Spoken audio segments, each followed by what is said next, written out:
اعوذ باللہ من الشیطان الرجیم بسم اللہ الرحمن الرحیم الحمد للہ والصلاة والسلام علی رسول اللہ وآلہ آل اللہ واللعنۃ الدائمۃ علی اعدائہم اعداء اللہ من یوم عداوتہم الی یوم لقاء اللہ اما بعد فقال امیر المؤمنین علی بن ابی طالب علیہ الصلاۃ والسلام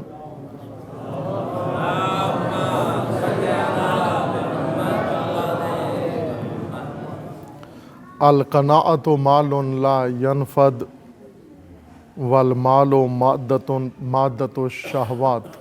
درود پڑھیے محمد و آل محمد۔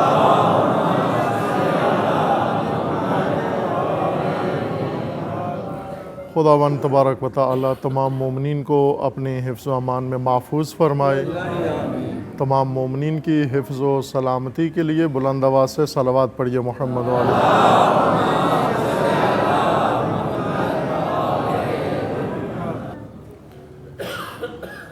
امیر المومنین علیہ الصلاۃ والسلام کا فرمان نورانی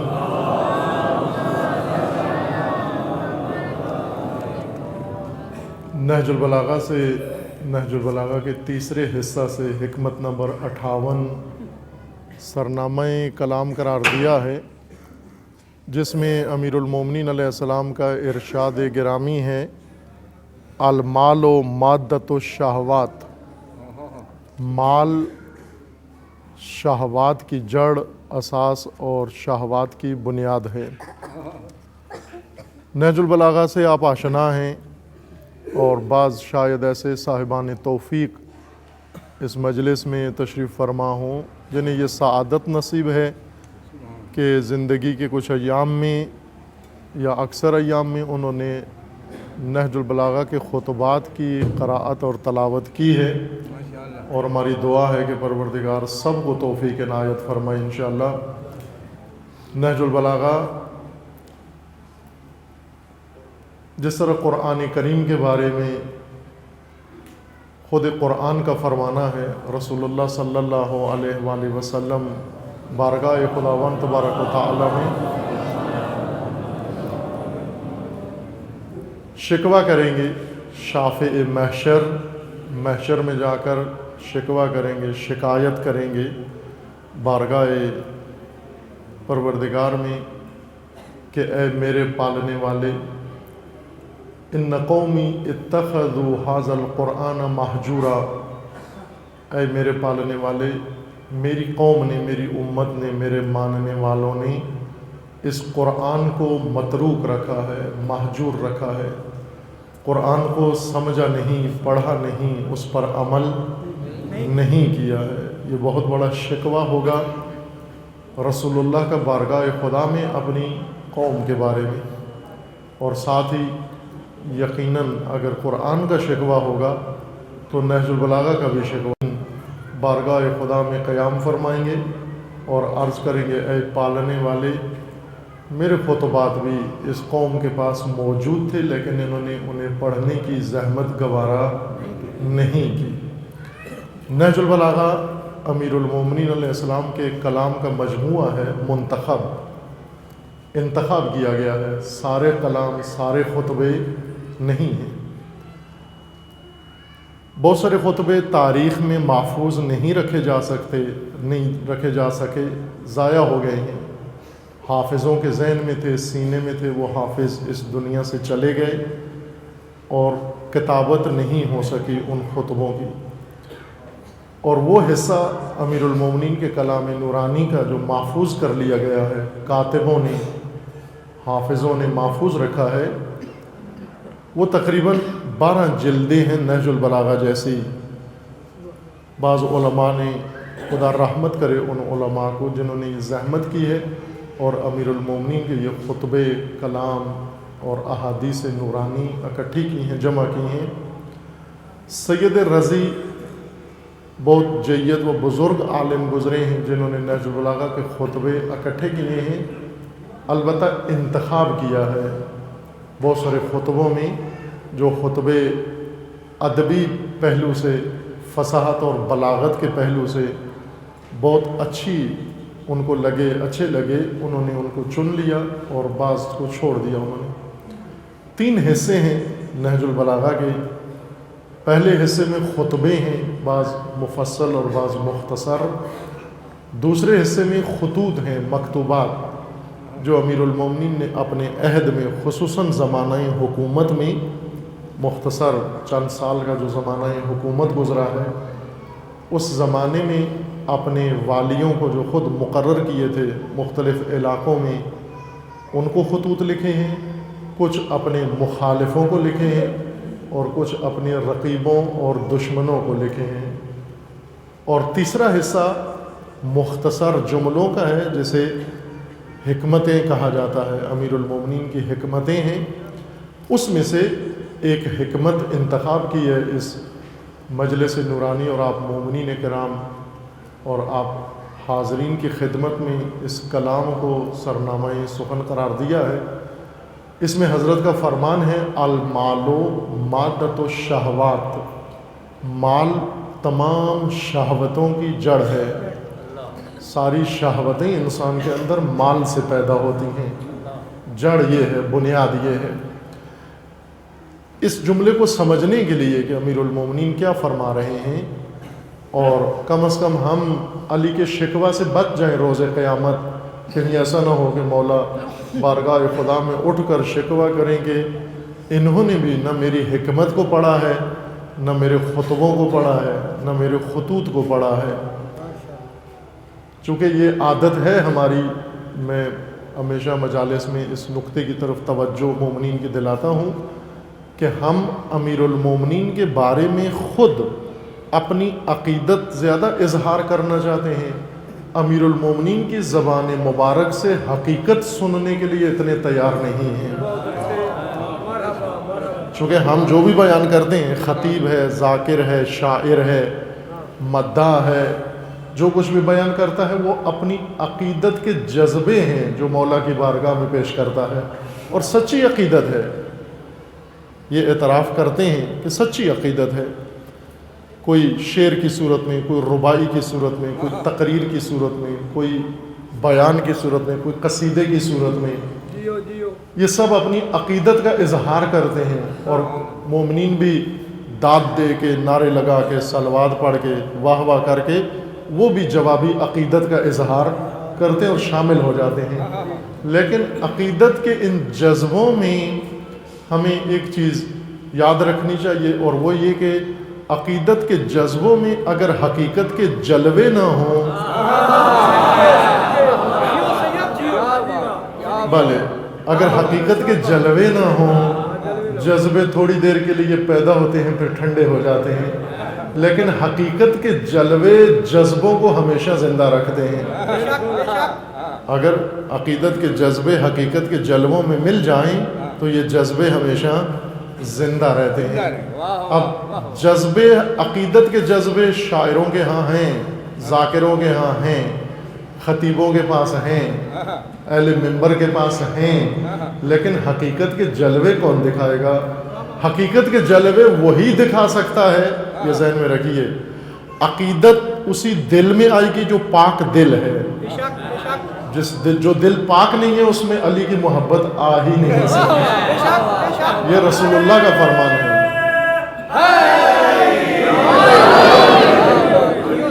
یہ رسول اللہ کا فرمان ہے، رسول امین کا فرمان ہے۔ یہ رسول اللہ فرماتے ہیں، اے علی کبھی بھی مومن تجھ سے نفرت نہیں کرے گا اور منافق تجھ سے محبت نہیں کرے گا، کیونکہ منافق کا دل ناپاک ہوتا ہے، اور ناپاک دل میں علی کی پاک محبت جاتی ہی نہیں ہے۔ بس عقیدت جس دل میں ہے وہ شکر خدا کرے کہ علی کی عقیدت اس کے دل میں آ گئی ہے، یہ دل کی پاکیزگی کی علامت ہے، شکر خدا بجا لائیں، اس دل کو ناپاکی سے بچائیں۔ لیکن یہ بھی ذہن میں رکھیں کہ اگر عقیدت کے جذبوں کے ساتھ ساتھ حقیقت کے جلوے نہ ہوں، عقیدتیں بجھ بھی جاتی ہیں، عقیدتیں ٹھنڈی بھی ہو جاتی ہیں۔ حقیقت کے جلوے ہیں جو ان کو زندہ رکھتے ہیں، عقیدتیں مومن کے دل میں ہیں، حقیقتیں کہاں ہیں؟ حقیقتوں کے لیے خدا نے وحی نازل کی ہے. حقیقت یا قلب رسول میں ہے یا قلب جانشین رسول میں ہے, یا وسیع رسول کے دل میں خدا نے حقیقت ڈالی ہے. حقیقت کے لیے آپ کو ادھر رجوع کرنا ہوگا. اس لیے رسول اللہ نے فرمایا تھا انا مدینۃ العلم و علی بابھا. حقیقت ڈھونڈنے کے لیے تمہیں علم کے شہر آنا پڑے گا, دروازے سے آنا پڑے گا. اس دروازے کو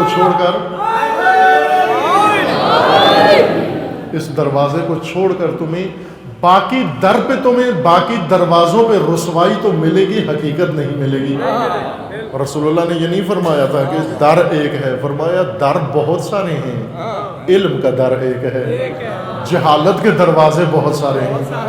ایک شہر میں, گاؤں میں اگر دروازے جا کر دیکھیں تو بہت ہوتے ہیں, لیکن علم و معرفت کا در ایک ہی ہوتا ہے. فساد کے دروازے بہت ہوتے ہیں, ہدایت کا در ایک ہوتا ہے. وہاں پر مسجد پورے گاؤں میں ایک ہوتی ہے, مسجد ہدایت کا در ہے. ممکن ہے وہاں پر بہت سارے اور بھی در موجود ہوں جہاں سے لوگوں کو فساد نصیب ہوتا ہے. در تو بہت سارے لوگوں نے بنا لیے, کھول لیے ہیں, لیکن حقیقت ایک در میں ملے گی, اور وہ در علی ہے, اور وہ شہر نبی ہے جہاں سے ہمیں حقیقت ملے گی. اور اس حقیقت کی ہی کمی ہے. آپ توجہ فرمائیں, اس وقت پاکستان, مملکت پاکستان کہ جو الحمدللہ عقیدت مندوں کا ملک ہے, یہ ذہن میں رکھیں, ہم سب مان لیں کہ پاکستان عقیدت مندوں کی مملکت ہے. جتنے عقیدت مند پاکستان میں رہتے ہیں, اور جس جذبے کے عقیدت مند, پوری دنیا میں اتنے عقیدت مند کہیں بھی موجود نہیں ہیں. آپ عرب دنیا کو ٹٹول لیں, عجم کو دیکھ لیں, حتیٰ ایران انقلابی مملکت ہے, لیکن جتنی عقیدت پاکستان میں پائی جاتی ہے اتنی کسی سرزمین پر موجود نہیں. یہ حدس و گمان یا تخمینہ و اندازہ نہیں بیان کر رہا ہوں, بلکہ دیکھا ہے, دوسری قوموں کو بھی دیکھا, ان سرزمینوں کو بھی دیکھا, ان مملکتوں کو دیکھا. وہاں ایمان نظر آتا ہے, لیکن عقیدت کے جذبے اتنے سرشار نظر نہیں آتے. وہاں پر عقیدت کے جذبے ابھارنے کے لیے بڑی محنت کرنا پڑتی ہے. لیکن پاکستان میں عقیدت بہت عام ہے, عقیدت کے جذبے بہت عام ہیں, سب عقیدت رکھتے ہیں. آپ میلاد ہی دیکھ لیں, میلاد رسول اللہ جس عقیدت و احترام سے پاکستان میں منائی جاتی ہے, پوری دنیا میں نہیں منائی جاتی. حتی رسول اللہ کے ولادت گاہ میں نہیں منائی جاتی. جہاں پر رسول اللہ کی ولادت باسعادت ہوئی, وہاں پر جشن میلاد نہیں ہوتا. لیکن پاکستان پورے کا پورا روشن ہو جاتا ہے, سما بن جاتا ہے. آپ محرم الحرام میں آپ دیکھیں گے عقیدت, آل رسول کی بارگاہ میں عقیدت کے جذبے کتنے پاکستان میں ظاہر ہوں گے. گلی گلی, کوچا کوچا, اگرچہ سوگ کے ایام ہیں, لیکن عقیدت ان سوگ کے ایام میں نمایاں نظر آتی ہے. اس وقت محدود لوگ, ایک گروہ, بیمار ذہن والا گروہ, جس کو قرآن نے کہا ہے فی قلوبہم مرض فزادہم اللہ مرضا. ایسے لوگ ہیں جن کے دلوں میں بیماری ہے, اور اللہ نے ان کی بیماری کو اور بڑھانا ہے. بیمار دلوں کو, یہ بیمار دل ہیں. بیمار دل کی ایک علامت یہ ہے کہ اس دل میں محبت اہل بیت نہیں آتی. یہ بیمار دل کی علامت ہے. محبت رسول و آل رسول اس میں نہیں آتی. اور خدا نے بھی فرمایا میں ان کی بیماری کو اور بڑھا دوں گا. یہ تھوڑے سے لوگ ہیں پاکستان میں, لیکن چونکہ فعال ہیں, ایکٹیو ہیں, عقیدت مند, عقیدتوں کے جذبوں کا اظہار کر کے ٹھنڈے ہو جاتے ہیں. لیکن یہ بیمار گروہ یہ سارا سال فعال رہتا ہے, ایکٹیو رہتا ہے, اپنی سرگرمیاں جاری رکھتا ہے. اس لیے ہمیں یہ لگتا ہے کہ نہ یہ زیادہ ہیں, جن کے دلوں میں عقیدت کم ہے یہ زیادہ ہیں. وہ نہیں زیادہ, عقیدت مند زیادہ ہیں. عقیدت مند, پاکستان کو اگر مناسب نام دیا جائے تو یہ کہہ سکتے ہیں کہ یہ عقیدت مندوں کا ملک ہے. حقیقت, خواہ وہ سنی ہو یا شیعہ ہو, عقیدت مندوں کی مملکت ہے, عقیدت مندوں کا ملک ہے. جتنا احترام مقدسات دین کا پاکستان میں ہے دوسری سرزمینوں میں نہیں ہے۔ مقدس ہستیوں کا، مقدس شخصیات کا، مزاروں کا، بزرگوں کا نہایت احترام ہے۔ یہ عقیدت کی علامت ہے، سرزمین ہے عقیدت کی۔ لہٰذا یہاں جن لوگوں نے آ کر تبلیغ اسلام کی اسی عقیدت سے استفادہ کیا اور آ کر لوگوں کو ہدایت کی رہنمائی کی، لیکن عزیزان عقیدت مندوں کی سرزمین یعنی پاکستان کیوں مشکلات کا شکار ہے؟ کوئی گلی پاکستان کی ایسی نہیں ہے جہاں مشکل نہ ہو، کوئی گھر پاکستان کا ایسا نہیں ہے جس میں الجھن نہ ہو، کوئی مسجد پاکستان کی ایسی نہیں ہے جس میں پریشانی نہ ہو، کوئی طبقہ پاکستان میں ایسا نہیں ہے جو کسی الجھن میں گرفتار نہ ہو۔ یہ عقیدت مندوں کی سرزمین کیوں اتنی پریشان ہو گئی؟ یہاں رہنے والے کیوں مشکلات کا شکار ہو گئے؟ اتنی عقیدتیں اور اتنی پریشانیاں، اتنی بڑی عقیدت کے جذبے اور مشکلات و مصائب اس حد تک، قتل و غارت اس حد تک، پریشانیاں اس حد تک کیوں ہیں؟ کسی چیز کی کمی ہے، اس کمی کی وجہ سے سب کچھ ہے، اور وہ کمی اسی حقیقت کی کمی ہے جس کے لیے خداوند تبارک و تعالیٰ نے اپنے رسول کو مبعوث فرمایا تھا، اور جس کے لیے رسول اللہ نے زحمت کی، مشکلات اٹھائیں، اور اس کے بعد اپنے اہل بیت کے بارے میں امت کو وصیت کر گئی کہ ان سے تمسک رکھنا، چونکہ حقیقت ان سے ملے گی۔ تو حقیقت کی کمی ہے پاکستان میں عزیزان، عقیدت کی کمی نہیں ہے۔ آپ جہاں بھی جائیں پاکستان میں عقیدت ہے، الحمدللہ، خدا اس کو اور بڑھائے، سچی عقیدت ہے، لیکن کمی حقیقت کی ہے۔ اس عقیدت کے اندر حقیقت کا جلوہ ضروری ہے، اور جس دن اس ملت کے اندر حقیقت کھل گئی، واضح ہو گئی، اس دن دنیا کی امامت یہ ملت کرے گی۔ آپ کا مذہب امامت کا مذہب ہے، آپ کے ہاں امامت ہے نا، آپ مکتب امامت سے تعلق رکھتے ہیں، امامیہ کہلاتے ہیں آپ۔ امامیہ آپ کو کیوں کہتے ہیں امامیہ؟ اس وجہ سے کہ آپ کا دین امامت ہے، آپ کا مذہب امامت ہے، آپ کا مکتب امامت ہے۔ امامیہ ہونے کا معنی یہ نہیں کہ ہمارا امامت پہ اعتقاد ہے، بلکہ امامیہ ہونے کا معنی یہ ہے کہ اس ملت نے نصاب میں امامت کو پڑھا ہے، ان کے نصاب میں درس امامت شامل ہے۔ اس موضوع کے لیے ہم نے گفتگو کی تھی 4 روزہ 5 روزہ سبق امامت کا۔ علامہ اقبال سے تو ٹھیک ہے نا تعلقات؟ جی، رجوع کے لوگوں کے ٹھیک تعلقات ہیں نا؟ بعض جگہ جاتے ہیں نہیں لگتے ان کے صحیح تعلقات، علامہ اقبال سے نہیں ہیں۔ خوب رکھیں، علامہ اقبال سے صحیح تعلقات رکھیں، چونکہ ہر سرزمین پر خدا نے حقیقت سے پردہ اٹھانے کے لیے کوئی نہ کوئی ضرور بھیجا ہے۔ پاکستان میں خدا نے حقیقت سے پردہ اٹھانے کے لیے علامہ اقبال کو پیدا کیا، اور وہ حقیقتوں سے پردہ کشائی کر کے خود خاک کے پردے میں چلا گیا، اس انتظار کے ساتھ کہ میں اس نسل کا منتظر ہوں جو اس حقیقت کو آ کر سمجھ جائے۔ علامہ اقبال کو پڑھیں، آپ علامہ اقبال کو نظر میں رکھیں، بھولیں مت۔ اگر حقیقت سمجھنا چاہتے ہیں علامہ اقبال کو نظروں میں رکھیں، پڑھیں آپ، کوئی حرج نہیں۔ مجالس کے اندر علامہ اقبال کے وہ افکار، وہ حقیقت، وہ جلوے، وہ سارے بیان ہونے چاہیے۔ سبق امامت کا یہ علامہ اقبال کا کہنا ہے کہ وہ مملکت جس کے لیے علامہ اقبال نے تصور دیا تھا کہ اہل اسلام کو، ملت رسول اللہ کو ایک الگ مملکت کی ضرورت ہے، مسلمانوں کو مملکت کی ضرورت ہے، مملکت کو نظام کی ضرورت ہے۔ علامہ اقبال کو معلوم تھا اگر مسلمانوں کو مملکت نہ ملی یہ غلام ہو جائیں گے، اور مملکت کو اگر نظام نہ ملا یہ شیطان کی کالونی بن جائے گی۔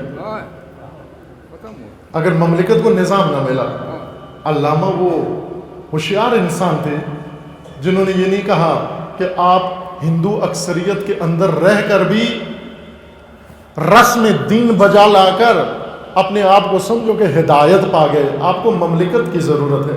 مملکت کس چیز کو کہتے ہیں؟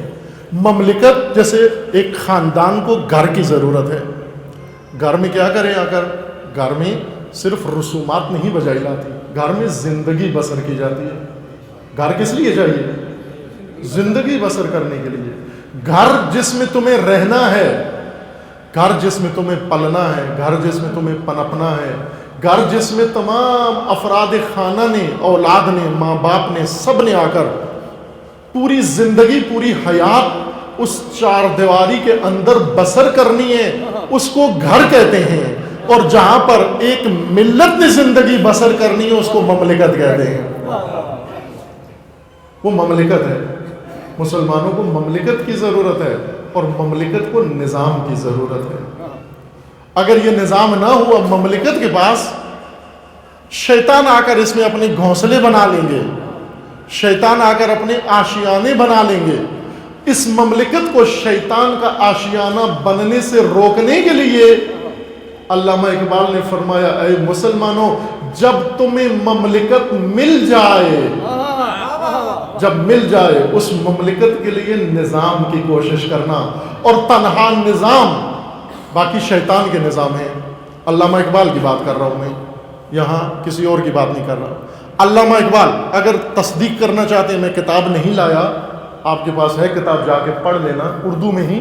ابلیس کی مجلس شورا ایک نظم ہے علامہ اقبال کی، ابلیس کی مجلس شورا، پارلیمنٹ، ابلیس کی پارلیمنٹ.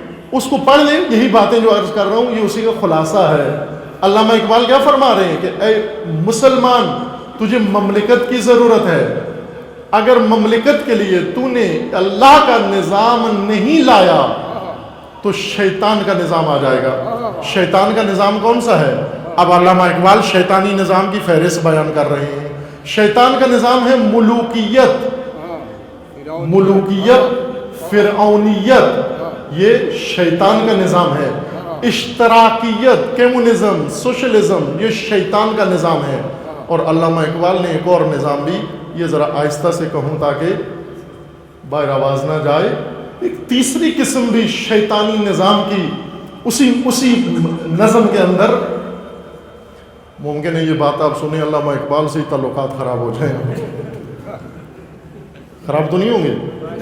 کہہ دوں وہ تو ولی ہے. احسن. تیسری قسم شیطانی نظام کی علامہ اقبال نے فرمایا جمہوریت ہے. یہ جمہوریت وہی دیو استبداد ہے، یہ وہی شیطانی نظام ہے جس کے اوپر شیطان نے لبادہ بدل دیا ہے. یہ ہے وہی شیطانی نظام. فرمایا یہ شیطانی نظام ہے. اس نظام سے، شیطانی نظام سے بچنے کے لیے، مملکت کو بچانے کے لیے علامہ اقبال فرما کر گئے تھے، اے مسلمان، تجھے مملکت چاہیے، مملکت کو شیطان سے بچانے کے لیے تجھے نظام چاہیے. اور تنہا نظام جو اللہ نے بنایا ہے وہ امامت کا نظام ہے. نعرہ تکبیر، نعرہ رسالہ، نعرہ حیدری، نعرہ سلوات، نعرہ حیدری. اقبال کو شک ان کی شرافت میں نہیں ہے. ہر ملت مظلوم ہے، یورپ ہے خریدار، چلتا ہے مگر شام فلسطین پہ میرا دل، تدبیر سے کھلتا نہیں یہ عقدہ دشوار. نعرہ حیدری. احسن. الحمدللہ. اقبال شناس و اقبال کی عقیدت مند یہاں موجود ہیں. الحمدللہ. آسان ہے بات کرنا. بس اقبال فرماتے ہیں کہ اللہ کا نظام امامت ہے، لیکن اقبال کو ایک دکھ ہے کہ میری نسل کو سبق غلط پڑھایا جا رہا ہے. سبق ملازمت کا پڑھایا جا رہا ہے. اس کا سبق ملازمت کا سبق ہے. اس کی یونیورسٹیوں میں جو ملازمت کا درس ہو رہا ہے، اس کے کالجوں میں جو ملازمت کا درس ہو رہا ہے، اس کے اسکولوں میں جو ملازمت کا درس ہو رہا ہے، حتیٰ اس کے مدارس میں جو ملازمت کا درس دیا جا رہا ہے، اور اس کی مسجدوں میں ملازمت کا درس دیا جا رہا ہے. ملازمت کو پڑھنے والوں کو اقبال کیا فرما رہے ہیں؟ سبق پھر پڑھ، صداقت کا، شجاعت کا، عدالت کا، لیا جائے گا تجھ سے کام دنیا کی امامت کا۔ کیا بات ہے، کیا بات ہے۔ تجھ سے اللہ نے دنیا کی امامت کا کام لینا ہے۔ امامیہ اس کو نہیں کہتے جو امامت پہ اعتقاد رکھتا ہو، امامیہ اس کو کہتے ہیں جس نے سبق امامت کا پڑھا ہو اور سبق امامت کا پڑھ کر دنیا کی امامت کرنا جانتی ہو، اس کو کہتے ہیں امت امامیہ۔ ماشاءاللہ، وہ ہے ملت امامیہ، وہ امامیہ کہلاتی ہے، ورنہ غلامیہ ہے۔ اگر امامت کا سبق نہیں پڑھا اور اگر دنیا کی امامت کرنا نہیں جانتے، پھر آپ کا نام امامیہ نہیں بلکہ غلامیہ ہے، ملت غلامیہ، غلام ملت ہے۔ امامت کا سبق کہاں ملے گا؟ اقبال، سبق امامت کہاں ملے گا؟ اب اس کے لیے آپ کو فارسی کلام پڑھنا پڑے گا، اور فارسی خوب نہیں جانتے، لیکن میں ایک ایڈریس دے دیتا ہوں آپ کو علامہ اقبال کے کلام سے امامت کا سبق سیکھنے کے لیے، کہ مشرب ناب میں ایک مضمون چھپ رہا ہے، تفسیر اسرار مثنوی، تفسیر مثنوی اسرار خودی۔ علامہ اقبال کا فارسی کلام ہے، مشرب ناب میگزین میں ہر ماہ ایک آرٹیکل آتا ہے، اس کا عنوان ہے تفسیر اسرار خودی۔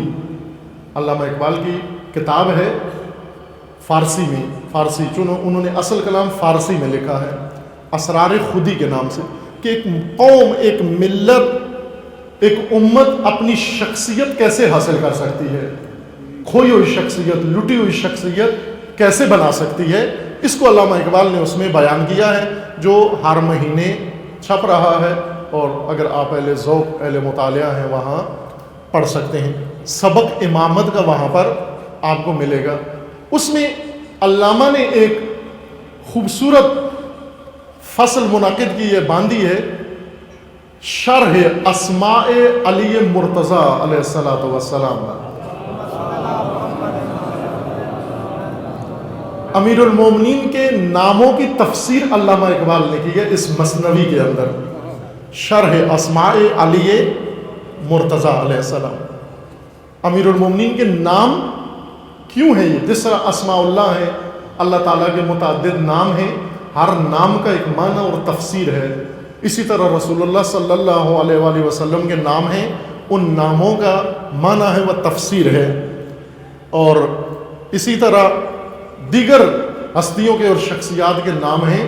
مجھے یاد آتا ہے، شاید کتاب لایا ہوں میں، پڑھی ہوئی ہے، اگر یہ عزیز زحمت کرے میں ایک دو جملے اسی نظم کے آپ کو سنا دوں، کتاب پڑھی ہوئی ہے، لے آئے، میرے ذہن میں ہے ساتھ۔ اس میں قرآن مجید کے نام ہیں، قرآن کا ایک نام قرآن ہے، قرآن کا ایک نام فرقان ہے، قرآن کا ایک نام کتاب ہے، یہ قرآن مجید، قرآن کا نام نور ہے، قرآن کا نام ذکر ہے، قرآن کا نام بیان ہے، قرآن کا نام تبیان ہے، یہ سب قرآن کے نام ہیں، قرآن کے اندر بیان کیے گئے ہیں۔ کیوں بیان کیے گئے ہیں؟ اس لیے کہ قرآن کی عظمت اتنی ہے کہ اس عظمت کو بیان کرنے کے لیے ایک لفظ کافی نہیں ہوتا، الفاظ کا ایک بڑا مجموعہ چاہیے تاکہ اس عظمت کو اپنے اندر سما سکے۔ اسی طرح امیر المومنین کے متعدد نام ہیں، علی نام ہے، مرتضیٰ نام ہے، اور صفدر نام ہے، حیدر نام ہے، قصور نام ہے، یہ سب نام ہیں، اور یہ وہ نام ہے جو امیر المومنین نے مختلف موقعوں پر جا کر لوگوں کو بتائے، کسی جگہ پر بتاتے تھے اس کو کہ تم جانتے ہو میں کون ہوں، چونکہ وہ امیر المومنین کا قد دیکھتا تھا۔ بعض لوگ ہوتے ہیں نا صرف باڈی بلڈر ہوتے ہیں، باڈی بلڈر پہلوان نہیں ہوتا جو مسل بڑھا لیتے۔ آج کل ہیں انسٹیٹیوٹ بنے ہوئے ہیں جس میں جا کر ویٹ لفٹنگ کے ذریعے سے جوان اپنی مسل بنا لیتے ہیں، جب مسل پھول جاتے ہیں پھر اس کے بعد ان کی نمائش کا وقت آ جاتا ہے، ٹی شرٹ پہنتے ہیں، مسل پھولتے ہوئے گلیوں میں عورتوں کو دکھا رہا ہے کہ میرے اتنے بڑے بڑے مسل ہیں، اور گھر میں جاتا ہے بیوی ایک جوتا مارتی ہے، وہ نیچے تسلیم ہو جاتا ہے، مسل اتنے پھولے ہوئے ہیں۔ سبحان اللہ. باڈی بلڈنگ ایک الگ چیز ہے، شجاعت و دلیری اور چیز ہے. امیر المومنین کا قد درمیانہ قد تھا، بہت باڈی اتنی قوی، کہتے ہیں 6-7 فٹ کا قد نہیں تھا، درمیانہ قد تھا امیر المومنین کا، معتدل قد جس کو کہتے ہیں. وہ جب جاتے کسی جنگجو کے سامنے تو وہ قد دیکھ کر کہتا تھا کہ آپ کیوں آئے ہیں؟ میں تو کسی بڑے پہلوان کی، کسی باڈی بلڈر کے انتظار میں تھا. امیر المومنین اس کو فرماتے تجھے پتہ ہے میں کون ہوں؟ وہ کہتا بتاؤ کون ہو؟ امیر المومنین اپنا نام بتاتے، میری ماں نے میرا نام حیدر رکھا.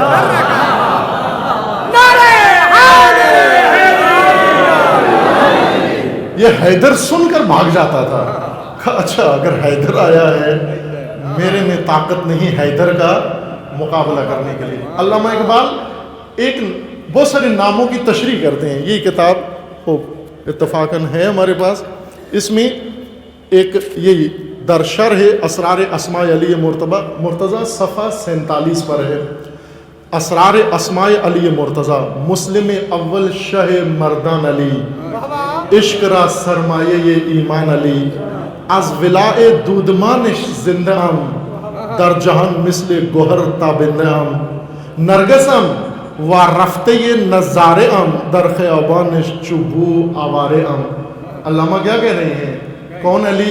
شاہ مسلم اول شاہ مردان علی، عشق را سرمایہ ایمان علی. عشق کو سرمایہ کی ضرورت ہوتی ہے اور اس سرمایہ کا نام ایمان ہے اور ایمان کا تجسم علی ہے.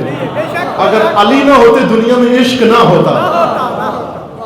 از ولائے، اب اقبال کیا کہہ رہے ہیں کہ میں کیسے زندہ ہوں؟ اقبال فرما رہے ہیں از ولائے دودمانش زندہ ام، علی کی اولاد کی محبت کے طفیل زندہ ہوں.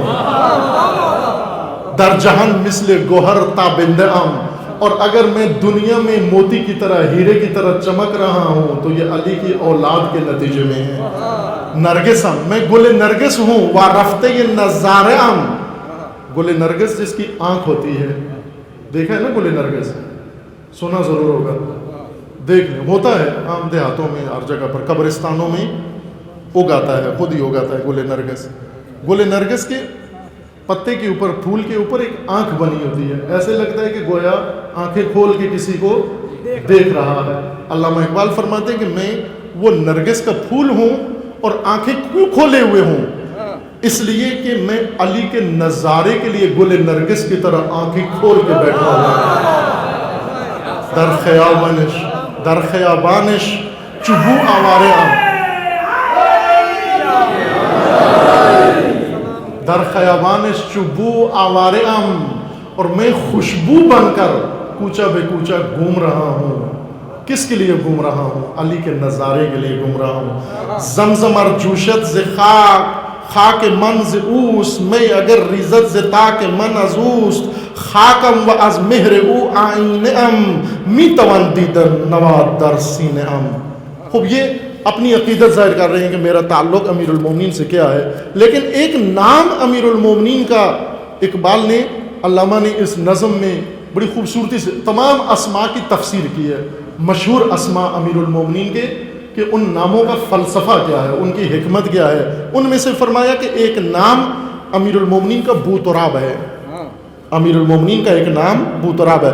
مرسل حق کار نامش بوتراب، حق ید اللہ خان در ام الکتاب. رسول اللہ نے اس کا نام ابو تراب رکھا ہے، اللہ نے اس کا نام ید اللہ رکھا ہے.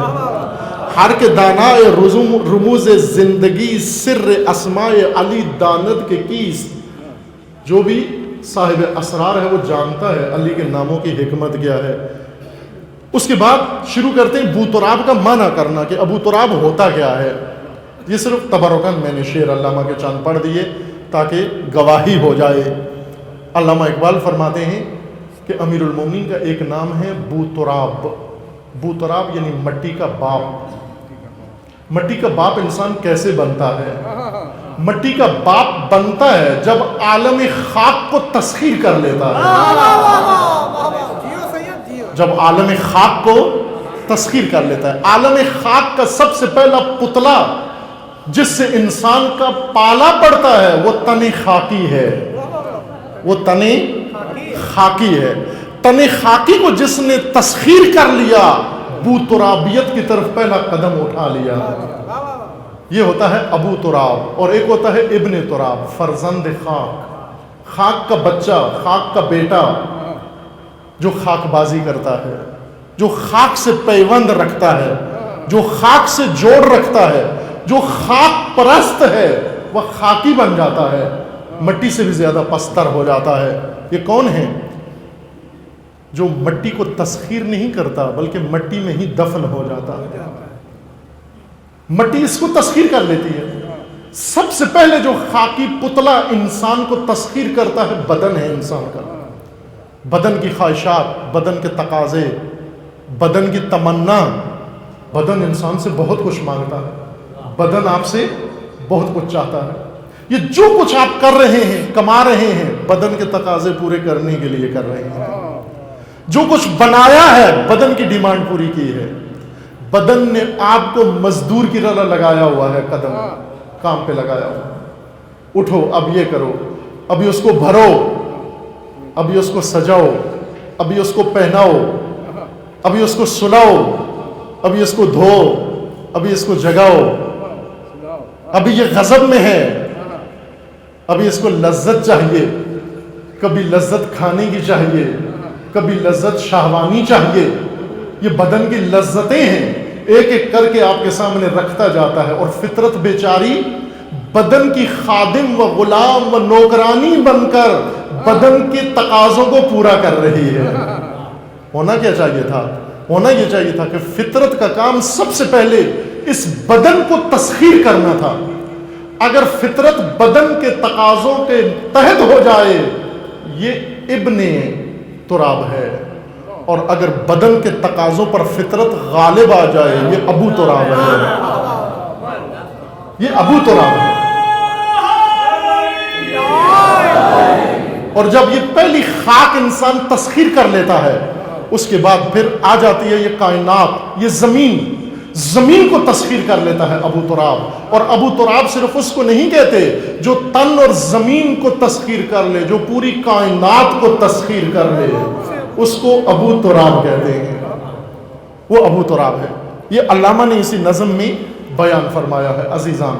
لیکن یہی ابو تراب، یہی درس امامت کا پیشوا و معلم امامت امیر المومنین، جن کی محبت سے اقبال فرماتے ہیں اگر میں گوہر کی طرح چمک رہا ہوں علی کے طفیل ہوں.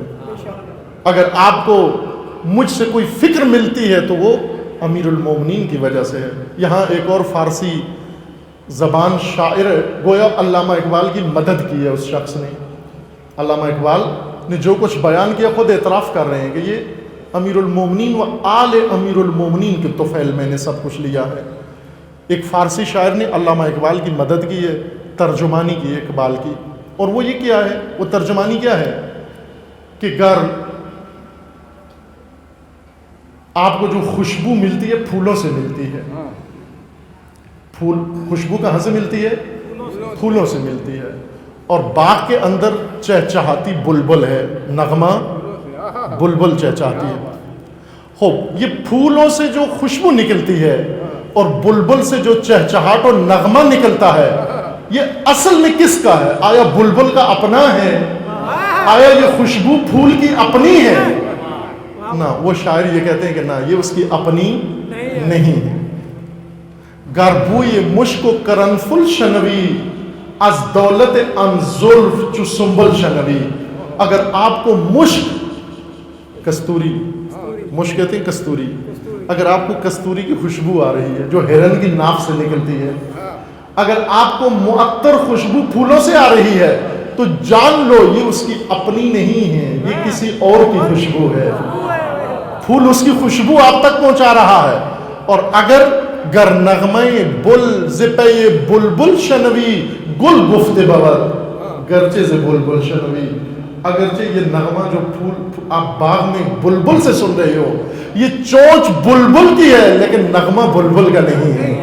یہ کسی اور کا ہے، یہ اقبال کی ترجمانی ہے. یعنی اگر اقبال سے کوئی فکر آپ کو مل رہی ہے، اقبال فرما رہے ہیں یہ امیر المومنین کے طفیل ہے. اگر میں نغمہ سنج ہوں، بلبل نغمہ نوا ہوں، تو یہ خوشبو وہاں سے آ رہی ہے. امیر المومنین انسان کو بو ترابیت کا راستہ بتا رہے ہیں. علامہ اقبال یہ فرما رہے ہیں کہ بو ترابیت ایک راہ ہے، ایک زندگی کا طریقہ ہے کہ ابو تراب بنو، ابو تراب کے ماننے والوں ابو تراب بنو، ابو ترابیت کا مسلک اپناؤ. یعنی خاک کو تسخیر کرو، اپنے تن کو تسخیر کرو تاکہ کائنات کو تسخیر کر سکو، ورنہ تسخیر ہو جاؤ گے، ورنہ دشمن غلبہ پا لے گا تمہارے اوپر، ورنہ شیطان حاوی ہو جائیں گے تمہارے اوپر. ایک شیطان انسان کے، ہر انسان کے پہلو میں ہے. سب سے بڑا دشمن انسان کا نفس امارہ ہے. اعدا عدوک نفسک التی فی جنبک، سب سے تیرا بڑا دشمن تیرا نفس امارہ ہے جو تیرے پہلو میں ہے، تو تیرے اندر ہے. اس کو تسخیر کر پہلے، پھر تو باہر کے شیطانوں کو تسخیر کر. عزیزان، عقیدت مندوں کی سرزمین پاکستان مشکلستان بن گئی ہے. اس مشکلستان کو دوبارہ پاکستان بنانا ہے. اس کو پاکستان بنانے کے لیے عقیدت مندوں کی سرزمین کو امن کا گہوارہ بنانے کے لیے حقیقت کی ضرورت ہے، اور وہ حقیقت صاحب حقیقت سے ملے گی. وہ صاحب حقیقت جہاں سے اقبال نے لی ہے. اقبال فرما رہے میں نے سب کچھ بو تراب سے لیا ہے، میں نے سب کچھ امیر المومنین سے لیا ہے. عزیزان، امیر المومنین حکمت بیان فرما کے گئے ہیں، انسان کی نجات کا راستہ دے کر گئے ہیں، امتوں کو ہدایت کر گئے ہیں. پاکستان جو مشکلستان بن گیا، اس مشکلستان کی مشکل حل کرنے کے لیے مشکل کشا موجود ہے. اس مشکل کشا سے رجوع کی ضرورت ہے. مشکل کشا نے آپ کی مشکل کشائی کر دی ہے. اس سے پہلے کہ مشکلات دامنگیر ہو جائیں، مشکل کشا نے پہلے مشکل کشائی کر دی ہے. یہ روایت، یہ خوبصورت و نورانی جملہ جو آپ کی خدمت میں پڑھا ہے، یہ مشکل کشائی ہے. المال و مادۃ الشہوات، شہوتوں کی جڑ مال ہے. توجہ فرمائیں، مال بعض اوقات صرف ایک پہلو سے کوئی بات ہوتی ہے جس سے غلط فہمیاں پیدا ہو جاتی ہیں. عموماً بعض لوگوں نے یہ کہا بھی ہے کہ نہج البلاغہ میں مال کی، دنیا کی، زندگی کی بہت زیادہ مذمت کی گئی ہے. نہ، ایسے نہیں ہے، بلکہ ہر پہلو دکھایا گیا. مال کے کئی پہلو ہیں. قرآن کریم میں خداوند تبارک و تعالیٰ نے مال کو مایہ حیات قرار دیا ہے کہ مال سے ہی تمہاری زندگی بسر ہوگی. اگر مال نہ ہوا تمہاری زندگی بسر نہیں ہو سکتی. فقیر ہو جاؤ گے، نادار ہو جاؤ گے، تو ہی دست ہو جاؤ گے. اور دین اور خدا فقر کو پسند نہیں کرتے. فقیر مت بنو. ان الشیطان یعدکم الفقر، شیطان تمہیں کہتا ہے فقیر ہونا اچھی بات ہے. اللہ کا وعدہ یہ نہیں. اللہ غنی ہے.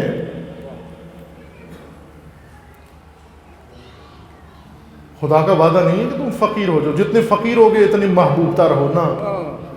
آپ مال کماؤ اور مال کما کر زندگی بسر کرو، چونکہ مال مایہ حیات ہے.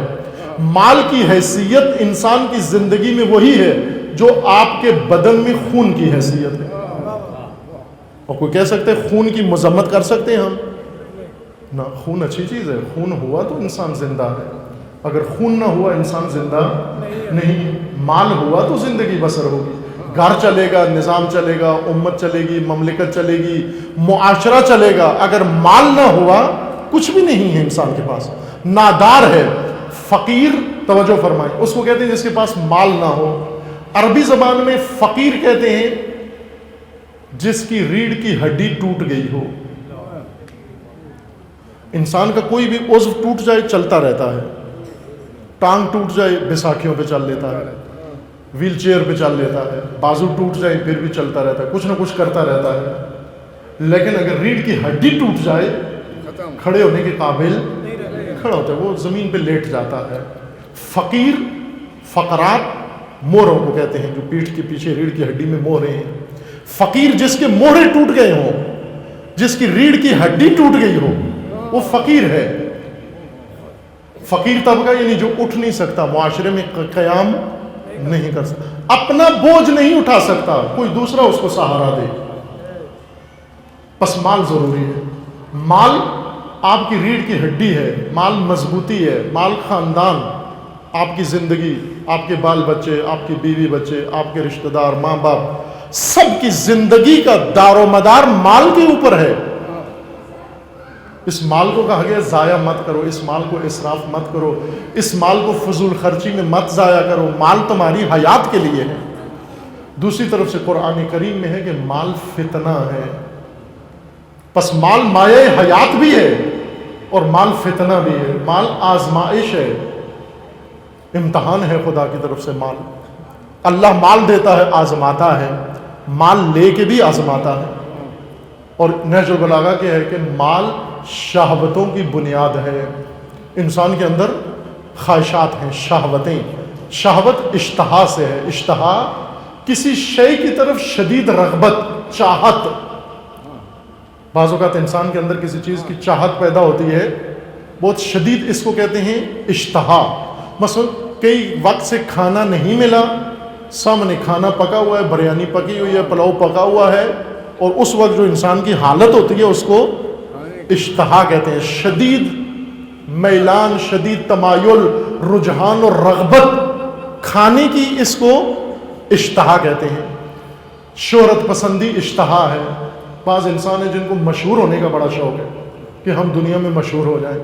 بعض انسان ہیں ان کو خود نمائی کا بڑا شوق ہے کہ ہم جہاں محفل میں لوگ ہمیں ہی دیکھتے رہیں، کسی اور کی طرف توجہ نہ ہو ان کی. یہ سب اشتہا ہے. اور ان شہوتوں میں سے ایک شہوت وہ جو نر و مادہ کے اندر ہوتی ہے، جنسی شہوت جس کو کہتے ہیں. جنسی شہوت بھی شہوت ہے. کیوں؟ اس کے اندر اشتہا ہوتی ہے. نر مادہ کی طرف راغب ہوتا ہے اور مادہ نر کی طرف. اس وجہ سے اس کو بھی اشتہا و شہوت کہتے ہیں. یہ شہوتیں، شہرت کی شہوت، نام و نمود کی شہوت، جاہ و منصب کی شہوت، شہوتیں. توجہ فرمائیں. بعض اوقات انسان چاہتا ہے کسی بھی وجہ سے مشہور ہو جائے. اگر کوئی اچھے نام سے مشہور نہیں ہوتا تو ایک مشہور ڈکیت ہی بن جائے. بدنام جو ہوں گے تو کیا نام نہ ہوگا؟ اگر بدنام ہوں گے تو نام تو پھر بھی ہے. لہذا مشہوری چاہیے، اخبار میں نام تو آئے گا. کوئی جرم کر دیتے ہیں تاکہ مشہور ہو جائیں. بعض مشہور ہونے کے لیے اچھے کام کرتے ہیں، نیک کام کرتے ہیں، زہد اختیار کرتے ہیں. امام چہارم فرماتے ہیں کہ بعض لوگ ایسے ہیں دنیا کی خاطر دنیا چھوڑ دیتے ہیں. دنیا کی خاطر دنیا چھوڑ دیتے ہیں. یہ کون لوگ ہیں کہ دنیا میں زاہد مشہور ہونے کے لیے دنیا سے کنارہ کش ہو جاتے ہیں تاکہ مشہور ہو جائیں، لوگ ہمیں کہیں بڑا زاہد آدمی ہے، یہ تو بڑا درویش آدمی ہے. مشہور ہو جائے، شہرت ہو جائے اس کی. یہ ترک دنیا برائے دنیا ہے. یہ بھی ایک اشتہا ہے، مشہور ہونا. جاہ و منصب، مقام، میرا بڑا مقام ہو، میرا بڑا عہدہ ہو، میں کسی اعلیٰ منزل تک پہنچوں، یہ بھی اشتہا ہے. کھانے کی اشتہا، پہننے کی اشتہا، میرا گھر بڑا ہے، میری شخصیت بڑی ہے، میرا قبیلہ بڑا ہے، میری قوم بڑی ہے، میرا فلاں زیادہ، یہ سب اشتہا کے زمرے میں آتا ہے. یہ سب شہوات ہیں اور شہوات انسان کی تباہی کا باعث ہیں. اکثر انسان شہوتوں کو دین کا رنگ دے دیتا ہے، شہوتوں کو دنیا داری کہتا ہے، شہوتوں کو برادری کہہ دیتا ہے، شہوتوں کا نام ہی تقوی رکھ لیتا ہے. شہوتیں اور چیز ہیں، تقوی اور چیز ہے. شہوتیں مشہور کے ہونے کے لیے، شہرت کے لیے، نام و نمود کے لیے، جاہ و منصب کے لیے تباہ کن ہیں. لیکن یہ شہوتیں پھوٹتی کہاں سے ہیں؟ ہوتی سب کے اندر ہے لیکن مری ہوئی. آپ بے روزگار جوان سے پوچھیں کہ کیا تجھے شوق نہیں ہے تو آسٹریلیا چلا جا، کینیڈا چلا گیا، کہتے کیوں نہیں ہے، بہت شدید شوق. جاتا کیوں نہیں ہے؟ کہتے پیسے نہیں ہیں. یہ غیر شادی شدہ جوان، ان سے پوچھے شادی کیوں نہیں کرتا، کہتے پیسے نہیں ہیں. ماں باپ سے کہو بچے جوان ہو گئے ہیں اور لڑکیاں لڑکے، ان کو بیعتیں کیوں نہیں ہو، کہتے ہیں پیسے نہیں ہیں ہمارے پاس. ہیں بہت سارے. میں شاید پچھلی مجلس میں بھی کہہ گیا تھا, یہیں پر یاد ہے مجھے, اگر نہیں کہہ گیا تھا پھر یہاں کہہ جاتا ہوں. ایک بڑی غلطی جو مومنین کر رہے ہیں, جوان اولاد کو معیشتی مجبوریوں کی وجہ سے ان کی شادیاں نہیں کر رہے ہیں. کوئی شرط نہیں ہے آپ بڑا جہیز دو, بڑا مہر رکھو, نہ کچھ بھی شرط نہیں ہے. کیا شرط ہے دین کی نقطۂ نگاہ سے کہ یہ لڑکا صحیح و سالم و پاک سیرت ہو اور یہ لڑکی پاک دامن و عفیف و سمجھدار و عقل مند ہو. اگر یہ شرائط ہیں آپ کر دو شادی, چونکہ عقل ہے, صلاحیت ہے اس کے اندر, یہ کر لے گا, اپنی زندگی کا بوجھ اٹھا لے گا, آپ پریشان نہ ہو. اس لیے بٹھا کے نہ رکھو. فتنہ و فساد اس سے پھیلتا ہے, اخلاقی مفاسد اس سے پھیلتے ہیں, اندرونی دباؤ بیماریاں اس سے بڑھتی ہیں. زیادہ عمر کے لیے بچوں کو انتظار مت کراؤ. کلچرلی ہماری برادری سے باہر رشتہ نہیں ہوتا. ایک غلط کام جس کو بالکل دین سمجھ کر انجام دے رہے ہیں, وہ برادری سے باہر نہیں کرنا. کیوں نہیں کرنا؟ وحی نازل ہوئی ہے. کس نے کہا برادری سے باہر نہیں کرنا؟ آپ کی برادری قرآن مقرر کر رہا ہے, انما المؤمنون اخوہ. تمہاری برادری ایمان کا رشتہ ہے. جہاں مومن مل جائے, وہ مومنہ مل جائے, اس کو اپنی برادری میں سے سمجھو. وہ تمہاری برادری ہے. وہاں پر نہ دیکھو ذات کیا ہے, اونچی ذات ہے اور نیچی ذات ہے. عزیزان من, ان اکرمکم عند اللہ اتقاکم. قرآن میں اللہ فرما رہا ہے یہ تم نے جو اونچ نیچ بنائی ہوئی ہے یہ سب اللہ کی نگاہوں میں ہیچ ہے. خدا کی بارگاہ میں صرف ایک معیار ہے اور وہ تقوی ہے. جہاں تمہیں تقوی نظر آئے, لڑکی کے اندر, لڑکے کے اندر, خاندان کے اندر, سمجھو بہترین رشتہ ہے. اس کو فوراً استخارہ بھی نہ کرو, فوراً کر لو. بعض استخارے کر کر کے اولاد کو بوڑھا کر دیا. مال جب انسان کے پاس آتا ہے, چھپی ہوئی شہوتیں, اشتہا سر اٹھانا شروع کر دیتی. آپ توجہ کریں کہ بے روزگار آدمی ہے, ملازم آدمی ہے, تنخواہ لیتا ہے, اس کی کبھی ذہن میں آتا ہی نہیں میں کبھی سیاست میں آؤں, کبھی الیکشن لڑوں, کبھی یہ کروں. لیکن جو ہی کہیں سے اس کو پیسے ملتے ہیں, سب سے پہلا خیال یہ آتا ہے کہ ابھی بلدیاتی انتخابات ہونے والا ہے, بس میں کونسلر بنوں. شہوت پیدا ہوگی. کیوں؟ 2 پیسے زیادہ ہو گئے. 2 روپے زیادہ ہونے سے شہوت اقتدار, شہوت اشتہار انسان کے اندر سار اٹھا لیتی ہے. کتنے لوگ ایسے ہیں جنہیں پوچھو وہ کہتے ہیں یہ ہمارے لیے ایک بیوی سنبھالنا مشکل ہے. ایک شادی کی ہوئی ہے, خرچہ اتنا ہے, بچے اتنے ہیں, مہنگائی اتنی ہے, ایک بیوی کو رکھنا, فرائض پورے کرنا بچوں کے, یہ آج کل کے زمانے میں آسان نہیں. لیکن بعض کیا کر رہے ہیں, 2 اور 3 کے چکر میں پڑے ہو. کیوں ہیں؟ کیونکہ مال ہے ان کے پاس. مال نے آ کر ان کی شہوتوں کو ابھار دیا ہے, مال نے ان کی اشتہا بڑھا دی ہے. شاپنگ کرتے جاتے ہیں, کیا لینے جاتے ہیں بازار میں, ابھی عید آئے گی, جتنی بیکار چیزیں مارکیٹ میں یہ ساری خرید کے گھر لے آئیں گے. کچرا سارا جو فیکٹریوں نے بنایا, جو چائنا نے ادھر منتقل کیا. چائنا نے اتنا کچرا بنایا ہے, چائنا میں جگہ نہیں, سٹور ختم ہو گئے ہیں.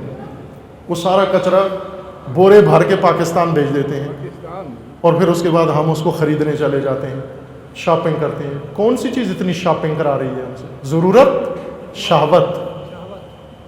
دکانیں چل رہی ہیں, کاروبار چمک رہے ہیں, شہوت کی وجہ سے. اگر لوگوں میں اشتہا نہ ہو, شہوت نہ ہو, دیکھا دیکھی, انہوں نے اتنے سوٹ بنائے, ہم نے اتنے سوٹ بنانے ہیں, نند کے اتنے سوٹ ہیں, بھابھی کے اتنے ہونے چاہیے, فلاں کے اتنے جوڑے ہیں, میرے اتنے جوڑے ہونے چاہیے, ان کے گھر میں یہ فرنیچر ہے, ہمارے گھر میں یہ فرنیچر ہونا چاہیے. شادیاں ہوتی ہیں, شادیوں کے اندر مہندی کے دن اور جوڑا پہننا ہے, مہندی ختم ہوگی اور جوڑا پہننا ہے, مہندی دھلنے کے لیے الگ جوڑا پہننا ہے, دولہا آنے کے لیے الگ جوڑا پہننا ہے, دولہا جانے کے لیے الگ جوڑا پہننا ہے, بارات کا الگ جوڑا ہے, ولیمے کا الگ جوڑا ہے, ولیمے کی ہر ڈش کے لیے الگ جوڑا ہے. یہ شہوت ہے. کیوں شہوت پیدا ہوئی؟ مال کی وجہ سے. مال کی وجہ سے پیدا ہوئی. عزیزان, جب مال آتا ہے انسان کا امتحان شروع ہوتا ہے. جب مال آ جائے آپ کے پاس, روایت میں ہے بہترین مال وہ ہے جس کے ذریعے انسان اپنی عزت بچا لے. سب سے بہترین مال وہ ہے جس کے ذریعے انسان اپنی عزت بچا لے, اور سب سے برا مال وہ ہے جس کے حصول کے لیے انسان اپنی عزت لٹا لے. کتنے لوگ ہیں بدنام, کنجوس, قرض خور, رشوت خور, سود خور, بدنام. تو کیا رہا جب بدنام ہو, مال تو مل رہا ہے, عزت چلی گئی لیکن مال بٹور رہا ہے. یہ سب سے برا مال ہے جس کے لیے انسان کو عزت اپنی ہاتھ سے دینا پڑ جائے. مال مایہ حیات ہے, وہ مال مادہ شہوات بھی ہے. اگر عقل مند کے پاس مال آ جائے, جس کے پاس عقل ہے, عقل سے مراد وہ نہیں ہے جس سے آپ نمبر لیتے ہیں امتحان میں. ایک عقل آج کل کی نسل میں بہت زیادہ ہے, اور وہ کون سی ہے؟ امتحان پاس کرنے کی عقل. یہ عقل صرف پیپر کے کام آتی ہے, زندگی کے کام نہیں آتی. یا الحمدللہ اعلیٰ تعلیم یافتہ بڑے اساتید تشریف فرما ہیں, معذرت کے ساتھ ان سے میں عرض کر رہا ہوں کہ ہے یہ دیکھا گیا ہے کہ عموماً ہم مثلا رشتے لینے دینے میں بھی ڈگری دیکھتے ہیں کہ اس نے کون سی ڈگری کون سی لی ہوئی ہے. وہ بس دیکھتے ہیں ڈگری سے پتہ چلے گا لڑکا سمجھدار ہے یا نہیں. نمبر دیکھتے ہیں, اگر ماسٹر کیا ہوا ہے, گریجویٹ ہے, تو کہتے ہیں بہت سمجھدار ہے, گریجویٹ ہے. نہ بھائی, ڈگری سے عقل نہیں آتی انسان کے اندر, نمبر آتے ہیں. ڈگری اور چیز کا نام ہے, سمجھداری اور چیز کا نام ہے. سمجھداری یہ نہیں, سمجھداری عقل یعنی سمجھداری آ جائے, زندگی گزارنے کا ڈھنگ آ جائے انسان کو. اگر عقل مند کے پاس مال آ جائے, یہ مال مایہ حیات بن جاتا ہے.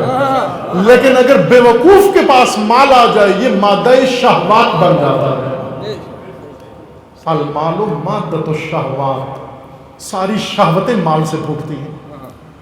آپ دیکھ لیں, یہ بچوں پہ تجربہ کر لیں.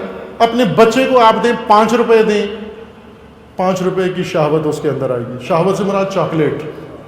وہ فوراً پلان بنائے گا کہ ابھی دکان پہ جاؤں 5 روپے کی چیز لوں. اگر آپ نے 15 روپے دے دیے, 15 روپے کی شہوت اس میں رغبت پیدا ہو جائے گی. اگر آپ نے 20 روپے دیے تو 20 روپے کی رغبت اس میں.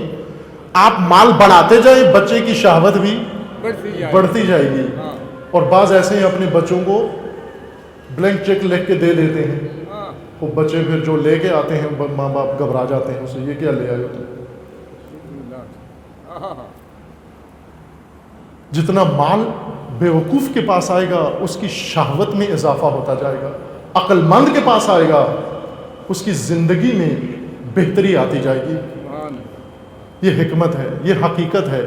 مشکلستان کی مشکل کو حل کرنے کے لیے, گھریلو الجھنیں حل کرنے کے لیے, اس وقت مہنگائی اپنی جگہ پر پائیں, اس میں کوئی شک نہیں ہے کہ مہنگائی پوری دنیا میں ہے, پاکستان میں بھی ہے, اور مہنگائی قابل انکار نہیں ہے. دباؤ ہے مہنگائی کا, سب کے اوپر ہے, چھوٹوں پر, بڑوں پر, امیروں پر, غریبوں پر. اس کے باوجود بھی جتنی درآمد ہے کسی کی, اس درآمد میں ایک آسودہ زندگی بسر کی جا سکتی ہے. مشکلات کہاں سے پیدا ہوتی ہیں؟ مہنگائی سے, درآمد کی کمی سے. نہ خیر, مشکلات پیدا اس سے ہوتی ہیں کہ جو تھوڑی سی درآمد ہے اس کو ضرورتوں پہ نہیں شہوتوں میں استعمال کرتے ہیں. تھوڑی سی کمائی ہوئی ہے, اس کو ضرورتوں پہ خرچ کرو. جب ضرورتوں پہ خرچ کرو زندگی میں آسودگی آ جائے گی. ضرورتیں پڑی رہتی ہیں, شہوتوں میں خرچ کر دیتے ہیں. اگر یہ بیلنس نہ ڈالو موبائل میں, اگر نہ لو یہ 60-70 ہزار روپے کا موبائل, تو کیا ہو جائے گا؟ 2000 روپے کا موبائل بھی تو ملتا ہے, 500 کا بھی ملتا ہے. بات ہی کرنی ہے نا اپنی, وہ بات تو ہو جاتی ہے. 500 کے موبائل سے بات ہو جاتی ہے. بات کر, اکثر لوگوں نے جن کو بالکل موبائل ضرورت نہیں ہے, انہوں نے 10-10 موبائل رکھے ہوئے ہیں اپنے. ہر جیب میں ایک موبائل ٹھوسا ہوا ہے, ہر کمپنی کا نمبر لیا ہوا ہے, 3 سم ایک موبائل میں ڈالی ہوئی ہیں. وہ پوچھو اس سے کس سے بات کرتے ہو؟ امی سے بات کرتا ہوں. اب پتہ نہیں امی کس کا نام رکھا ہوا ہے اس میں. بعض لوگ ہیں نا, ایک شخص تھا, وہ جا رہا تھا زیارات پہ جا رہا تھا, اس کی 2 بیویاں تھیں, اور قانون یہ تھا کہ 2 بیویاں ایک آدمی نہیں لے کے جا سکتا, ایک پاسپورٹ ملے گا, بیوی کے نام پر ایک پاسپورٹ ملے گا. اس نے جا کر پاسپورٹ آفس میں یہ جو بچے جو کہتے ہیں یہ امی کے لیے یہ سم ہے یہ فلاں کے لیے، چیک کرو کون سی امی ہے اس کی اس کے ساتھ بات کر رہا ہے۔ یہ 3 سم ایک لڑکے کے پاس کیا مانا، ایک اسکول بچے کے پاس، کالج کے بچے کے پاس۔ شہوات ہیں، یہ شہوات ہیں۔ اکثر پیسے کس پہ خرچ ہوتے ہیں ہمارے؟ اشتہا پر، نہ ضرورت پر۔ مال مادت الشہوات ہے۔ شہوات تباہی کا راستہ ہے۔ مال کو اگر عقل مند کے پاس رہنے دے، روایات قرآن کریم کی آیت ہے کہ تم اپنا مال بے وقوفوں کو مت دو، اور یہ بھی فرمایا گیا کہ بے وقوف کا مال بے وقوف کو مت دو۔ لا تؤتوا السفہاء اموالکم، اپنا مال بے وقوفوں کو مت دو۔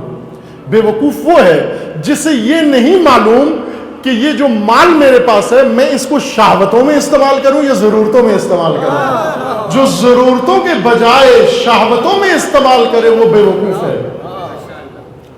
اگر وہ پرائم منسٹر ہے، وہ پریزیڈنٹ ہے، اس کو ملک کا بیت المال مت دو۔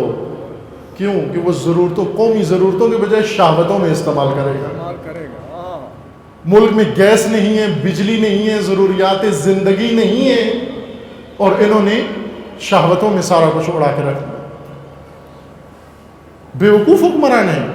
بیوقوفی یہاں سے معلوم ہو جائے گی ان کی کہ انہوں نے شہوتوں میں زیادہ خرچ کیا ہے بجائے ضرورتوں میں۔ ضرورتیں پوری نہیں ہوئی۔ گھر کا مال ہے، بیوقوف کو مت دو۔ قوم کا مال ہے، بیوقوف کو مت دو۔ دین کا مال ہے، بیوقوف کو مت دو، کیونکہ بیوقوف کے پاس جاتے ہی وہ شہوت کی دنیا میں آ جائے گا اور تباہی پھیلنا شروع ہو جائے گی۔ جہنم شہوتوں کے اندر لپٹی ہوئی ہے۔ حفت النار بالشہوات۔ خدا نے 2 کام کیے ہیں، جنت اور جہنم کو لپیٹا ہے، پیکنگ کی ہے۔ آپ جو چیز دکان سے لیتے ہیں پیکنگ میں ملتی ہے۔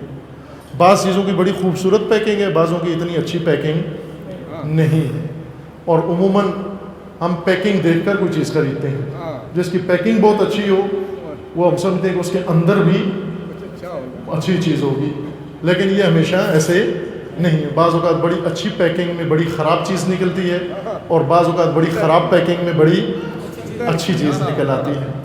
وہ یہ دھیان سے اندر چیک کیا کریں۔ خداوند تعالیٰ نے جنت و جہنم کو پیکنگ کی، اس کی جنت کی پیکنگ اتنی اچھی نہیں ہے، جہنم کی پیکنگ بڑی خوبصورت ہے۔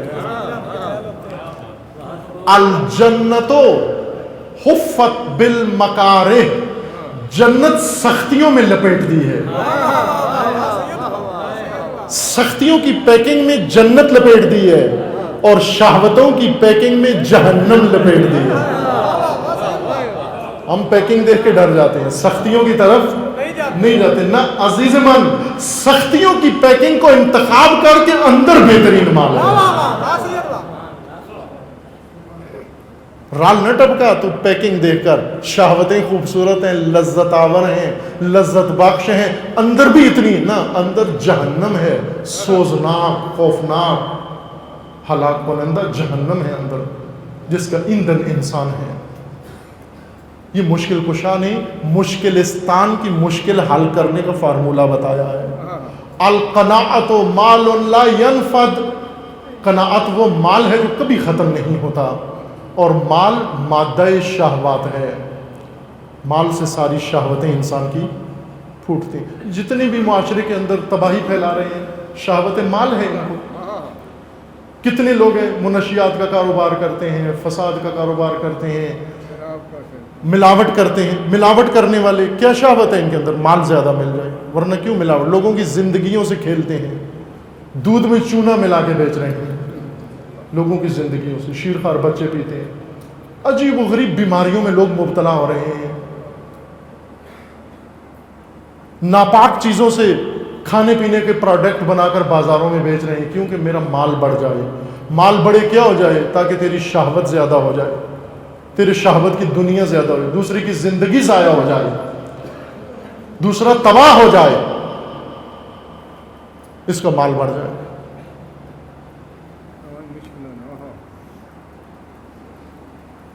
شہوات کا گھوڑا امیر المومنین فرماتے ہیں کہ سب سے برا سوار وہ ہے.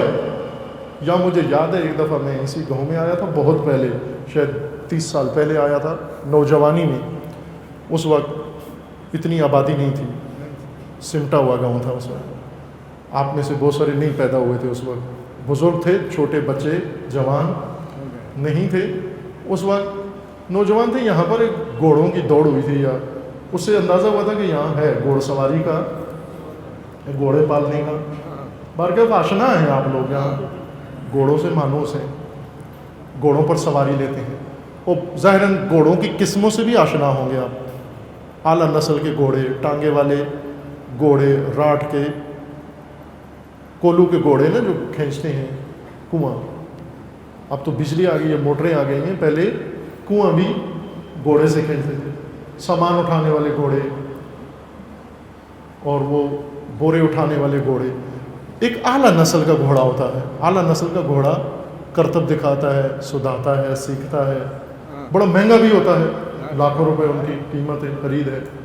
خوب آشنا ہے آپ گھوڑوں کی دنیا سے. بہترین گھوڑا جانوروں میں سب سے گھوڑا سمجھدار ہے زیادہ. جانوروں کی سمجھداری البتہ، نہ انسانی سمجھداری.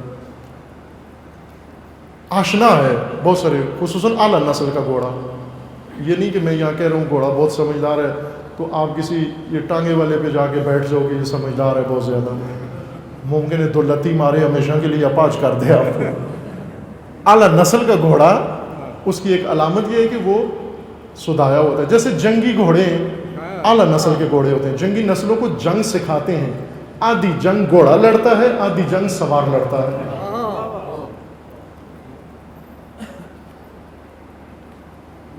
گھوڑوں کی قسمیں ہیں. ایک گھوڑا وہ ہوتا ہے جو اپنے مالک کو ہر اشارے کو سمجھتا ہے. اسے گویا مالک کی نیت پڑھ لیتا ہے سوار کی، کہ سوار مجھ سے کیا چاہتا ہے. اشارے سمجھتا ہے، پاؤں کا اشارہ، ہاتھ کا اشارہ، لگام کا اشارہ سمجھتا ہے گھوڑا. حتیٰ گھوڑے ایسے ہیں جن کو یہ سکھایا جاتا ہے کہ مالک کہاں بیٹھا ہوا ہے یا سوار کہاں بیٹھا ہوا ہے، اس کے بیٹھنے کی جگہ سے گھوڑے کو پتہ چل جاتا ہے کہ اب مجھے کیا کرنا ہے. اگر وہ آگے بیٹھا ہوا ہے گھوڑا سمجھ جاتا ہے کہ کچھ اور کرنا ہے. اگر وہ پیچھے بیٹھا ہوا ہے اسے سمجھ جاتا ہے میں نے کچھ اور کرنا ہے. اگر مالک یا سوار آگے جھک گیا ہے گھوڑا سمجھ جاتا ہے کہ اب کوئی اور کرتب کرنا ہے. اگر وہ متوازن نہیں رہا، سوار کا توازن گھوڑے پر باقی نہیں ہے. گھوڑے کا ایک کام اپنے سوار کو بچانا بھی ہوتا ہے، اسے گرنے نہیں دیتا. گھوڑا بچا لیتا ہے، اپنے سوار کو گرنے سے بچا لیتا ہے. امیر المومنین نے یہی تشبیہ استعمال کی، چونکہ عرب دنیا میں گھوڑوں سے زیادہ سروکار تھا. بہت ساری باتیں گھوڑوں کی مثالوں اور اونٹوں کی مثالوں سے بیان ہوئی. حضرت فرماتے ہیں کہ سب سے بدترین سواری جس گھوڑے پر انسان بیٹھ جائے وہ یقیناً ہلاک ہوگا، وہ شہوات کا گھوڑا ہے. سب سے برا گھوڑا شہوات کا گھوڑا ہے. اس کے اندر برائی یہ ہے کہ یہ اپنے اوپر بٹھا لیتا ہے آدمی کو، لیکن اپنی لگام نہیں تھماتا، اپنی رکاب نہیں دیتا، سوار کے اختیار میں نہیں آتا، بلکہ سوار کو اپنے اختیار میں لے لیتا ہے اور جہاں چاہتا ہے وہاں جا کر پٹکتا ہے، جہاں چاہتا ہے وہاں جا کر گرا دیتا ہے، اور بہت گندی جگہ جا کر گراتا ہے، خراب جگہ جا کر گراتا ہے. اور امیر المومنین فرماتے ہیں سب سے خوبصورت و اہم سواری وہ گھوڑا جس پر بیٹھو اگر گرو تو وہ بچا لے گا تمہیں، اس کا نام تقویٰ ہے. تقویٰ وہ سواری ہے، وہ گھوڑا ہے کہ جو بیٹھ جائے اس کے اوپر، اگر یہ اپنا توازن کھو بیٹھے وہ اس کا توازن بحال کر دیتا ہے. جو تقویٰ کے گھوڑے پر بیٹھے ہوئے زندگی گزار رہے ہیں. عزیزان، شہوتیں بدترین سواری ہیں اور ہم بیٹھے ہوئے ہیں شہوتوں کے گھوڑے پر، سرپٹ دوڑا رہے ہیں. جیسے یہ موٹر سائیکل سوار جوان ہیں، وہ کسی نے دوسرے جوان کو نصیحت کی. ایک جوان کو میں نے کہا بھائی تم جب موٹر سائیکل پہ نہیں بیٹھے ہوتے ہو تو ٹھیک ٹھاک بھلے انسان لگتے ہو, لیکن جب موٹر سائیکل پر بیٹھ جاتے ہو تو اس وقت تو کچھ اور بن جاتے ہو. تو یہ مجھے بتاؤ یہ احساس کیوں بدل جاتا ہے تمہارا؟ زمین پہ کچھ احساس ہوتا ہے اور موٹر سائیکل کی زین پر تمہارا احساس بدل جاتا ہے. وہ کہنے لگے ایسا ہی ہے, جب ہم موٹر سائیکل پر بیٹھتے ہیں تو ہمیں یہ احساس نہیں ہوتا کہ ہم 2 ٹائروں والی سواری پر ہیں, وہ سمجھتے ہیں ہم یہ سمجھتے ہیں ہم جہاز پر بیٹھے ہوئے ہیں. ایک موٹر سائیکل سوار دوسرے جوان کو نصیحت کر رہا تھا, ناصحانہ بات, کہ جب تو موٹر سائیکل پر بیٹھتا ہے تو یہ خیال نہ کر کہ تو جہاز پر بیٹھا ہوا ہے, بلکہ یہ گمان کر کہ تو راکٹ پہ بیٹھا ہوا ہے. راکٹ جو فلک پہ ماں ہے, جو چاند کا سفر کرتا ہے تیزی کے ساتھ, کہا تو راکٹ پہ بیٹھا ہوا ہے. خوب یہ راکٹ پہ بیٹھے ہوئے جوان ویلنگ بھی کرتے ہیں, ایک ٹائر پر چلاتے ہیں, ایک ٹائر پر چلاتے ہیں, اور بعض اوقات حادثہ ہوتا ہے, مر بھی جاتے ہیں, زخمی ہو جاتے ہیں. نہ کریں یہ کام. بدترین سواری ہے موٹر سائیکل, اگر بیٹھنا مجبوری ہے تو ذرا سنبھل کے چلاؤ اس کو, سنبھل کے چلاؤ اس کو. اسی طرح بعض جوان سوار ہیں شہوتوں کی سواری پر, نہ ان کی لگام اس کے ہاتھ میں ہے, نہ اس کی باگ اس کے ہاتھ میں ہے, نہ اس کی رکاب اس کے پاؤں میں ہے, اور شہوتیں اس کو بٹھا کر سرپٹ دوڑاتے ہوئے لے جا رہے ہیں. اتر جائیں, شہوتوں کے گھوڑے سے اتر جائیں. امیر المومنین فرما رہے ہیں اتر جائیں. پاکستان کیوں تباہ ہوا ہے؟ حکمران شہوتوں کے گھوڑے پہ بیٹھے ہوئے ہیں, سیاستدان شہوتوں کے گھوڑے پہ بیٹھے ہوئے ہیں, رہبران و لیڈران شہوتوں کے گھوڑے پہ بیٹھے ہوئے ہیں, تجار شہوتوں کے گھوڑے پہ بیٹھے ہوئے ہیں. ہر طبقہ شہوات کے گھوڑے پہ بیٹھا ہوا ہے. خوب شہوات کے گھوڑے پہ بیٹھ کے یہی انجام ہونا چاہیے تھا. اتر آئے. امیر المومنین فرما رہے ہیں پاکستان نامی مشکلستان کی کوئی مشکل کشائی یہ ہے, رمز مشکل کشائی یہ ہے کہ شہوتوں کے گھوڑے سے اتر آئیں, تقوی کے گھوڑے پہ بیٹھ جائیں. اس ملک میں امن و امان برقرار ہو جائے. ابھی آپ دیکھیں مذہبی لوگ کس قدر ملک کے اندر تباہی مچائی ہوئی. چرچ پر حملہ کرتے ہیں, کہتے ہیں این شریعت کے مطابق ہوا. امام بارگاہ پہ حملہ کرتے ہیں, یہ شریعت ان کو کہہ رہی ہے. کس گھوڑے پہ بیٹھ گئے؟ مدرسوں کے پڑے ہوئے کس گھوڑے پہ بیٹھ گئے؟ شہوتوں کے گھوڑے پہ. شہوتیں ہلاک کنندہ ہیں, تباہ کنندہ ہیں. یہ حکمت ہے امیر المومنین کی, یہ منشور ہے مومن کی زندگی کا. عزیزان, ہم اپنے لیے بعض اوقات یہ لقب اختیار کرتے ہیں, ہم ملنگ ہیں, علی کے ملنگ ہیں. معلوم نہیں ملنگ, میں نے تحقیق کی ہے, ابھی تک وہ اصل جڑ ملنگی کی ملی نہیں کہ یہ لفظ کہاں سے شروع ہوا, کس نے اس کو کشف کیا, کس میں استعمال کیا, اور کرتے کرتے آج کہاں آ کے پہنچا ہے. اگر کسی کے پاس ہے اس لفظ کے بارے میں, اصطلاح کے بارے میں, تو مدد کرے. طالب علمانہ شکر گزار ہوں گے اس کے. بہت میں نے سرچ کی ملنگی کی, فارسی میں, اردو میں, باقی زبانوں میں بہت ساری معلومات ملی بھی ہیں, لیکن بالآخر اس کی ایک تاریخ ہے, اپنی ہسٹری ہے اپنی. امیر المومنین کو پوچھو کہ آپ کو کیا چاہیے, کون چاہیے آپ کو. کچھ بننے سے پہلے انہیں پوچھ لو کہ جو میں بن رہا ہوں وہ آپ کو چاہیے یا نہیں چاہیے. یہ نہ ہو کہ میں بن کے تیار ہو کے ہوں, آپ کو مجھے یہ تو نہیں چاہیے تھا. ہوتا ہے نا, آپ کبھی دکان پہ جاتے ہیں, دکاندار پیک کر کے یہ دے دیتا ہے, یہ لے لو, آپ کہتے ہیں یہ تو مجھے نہیں چاہیے, مجھے تو کچھ اور چاہیے. اور پھر وہ افسوس کرتا ہے اتنے گھنٹے لگا کر میں نے اس کو تیار کیا تھا, آپ کہہ رہے ہو مجھے نہیں چاہیے. ہم نے ساری زندگی صرف کی, ساری زندگی, اور ساری زندگی کے بعد اپنے آپ کو علی کا ملنگ بنایا. خوب جب مولا کے سامنے جائیں گے, اگر انہوں نے کہہ دیا کہ مجھے یہ تو نہیں چاہیے تھا, پھر فرصت بھی نہیں ہے, پھر فرصت بھی. اس لیے پہلے مولا سے پوچھ لیں, مولا میں کچھ بننا چاہتا ہوں, اور بننا بھی وہ چاہتا ہوں جو آپ چاہتے ہیں. آپ بتائیے میں کیا بنوں تاکہ آخر میں پشیمانی نہ ہو. یہ نہ ہو کہ ساری عمر بھی گزار کے کچھ بن کے آپ کے سامنے آؤں اور آپ کہیں مجھے یہ تو نہیں چاہیے. اور ایسا ہوا ہے. نہج البلاغہ میں حکمت ہے، اس کے اندر ہے یہ مطلب، حکمت نمبر 47 میں بیان کر دوں. شاید پہلے سنا ہوگا آپ نے، یہ پڑھیے میں نے ہر جگہ، حرج نہیں ہے، بات یہاں تک آ گئی. امیر المومنین جنگ صفین میں لشکر بنایا اور لشکر بنا کر جا رہے تھے امیر شام کے مقابلے کے لیے، جنگ صفین لڑنے کے لیے. کوفہ سے دمشق کی طرف جا رہے تھے. راستے میں ایک شہر آتا ہے، ابھی بھی عراق کے اندر اسی نام سے وہ شہر قائم ہے آج بھی، انبار کے نام سے.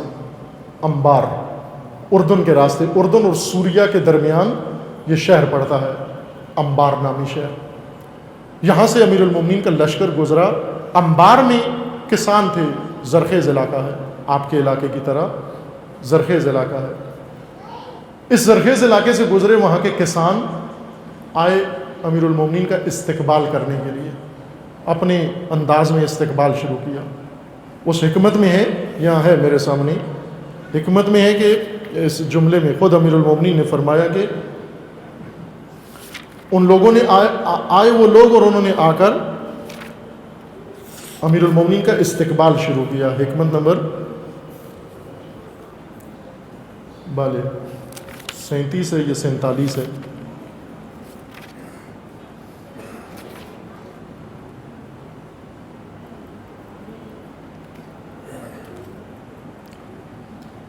اس حکمت میں امیر المومنین نے جب ان لوگوں کو استقبال کرتے ہوئے پوچھا تو کہا کہ یہ کیا کر رہے ہو تم؟